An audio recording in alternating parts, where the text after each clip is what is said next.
New Orleans, Omarosa Manigault, an assistant to President Donald Trump, caused a bit of an uproar at the National Association of Black Journalists convention on Friday.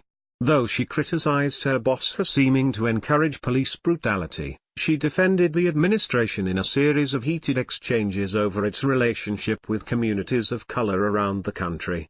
The standing room only event at one of the convention's panel discussions turned contentious after she began by recounting of how her father and brother were both lost to street violence in Youngstown, Ohio. The panel's moderator, Ed Gordon, a host on the Bet Channel, asked Manigault about Trump's position on policing, particularly his position that police officers not be so nice when arresting suspects, and the revived war on drugs that Attorney General Jeff Sessions wants to wage. But Manigault didn't want to talk about Trump. She first balked at disclosing confidential conversations with the president, then stood up, pacing the stage as she sparred with Gordon. She was angry that he didn't solely want to focus on her family losses, and at one point told him, "Shame on you."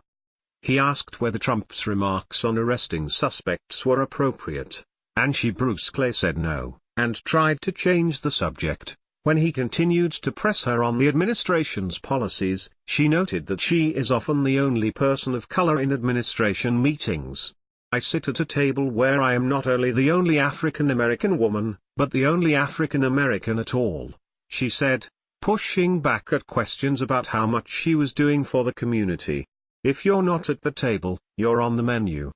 She was clearly annoyed that the four other panelists were largely unquestioned during her time on stage. At one point, Manigault, a former star on Trump's Apprentice TV show, asked, "Is this a panel or is this just me?"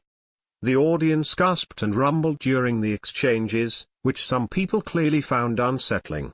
During the fracas, some in the room stood and turned their backs to Manigault.